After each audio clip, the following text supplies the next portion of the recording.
Yun nga, ano. Good morning, good morning, good morning, good morning. Joke lang.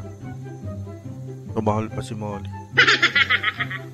Eh na nga, ano, first car wash ni Bukol. Punta nga pala kami kila, ano, kila Boss Mark para magpaayos ng head unit natin. No? Tutuin mo lang yan si Boss Mark. Pwede na, may head unit ka ng bago. May mod na. At ayun nga, naubusan kami ng yelo. Sabi yung pagdesisyon na namin na bumili ng yelo, gamitin yung e-bike ni Mark. Ayun o. Ang lakas niyan, guys. Tulin pa. Pagka sa mga lubak-lubak, tas paahon, hindi ka bibitinin eh.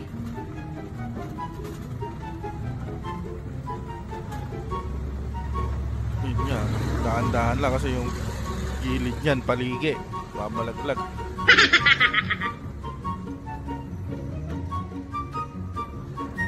Nabitin kasi yung iniinom namin, wala nang yelo. Pero may alak pa.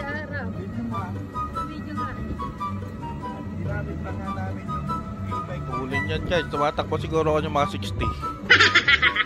Sabay preno.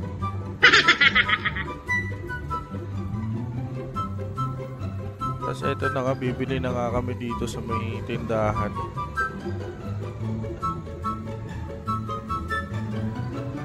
Ito na ba yung tindahan? Ayan na, ayan na. Ito sa... Tinanong ko kung may yelo, meron naman daw. Malapit lang. Hindi na kami lumayo. Bumili ng yosi sa yelo. Ang mga hindi nakakaalam, no? Boss Mark pala is bata ako na rin yan halos. Classmate ko yan nung high school. Siga talaga yung mga naka-e-bike. At nakabili na nga kami, ano, pabalik na kami. Ayun, no, kumaka-counterflow pa yung e-bike, oh. Iya talaga sa kalsada yung mga naka-e-bike, eh, oh. Pero, yun nga. Okay naman, no? Actually, maganda kayo may ganyan, eh. Tipin mo, oh. Pwede kang lumabas-lubas, pambili-bili. Asa pang ano lang yan, dito lang. Ayun nga lang, pang dito.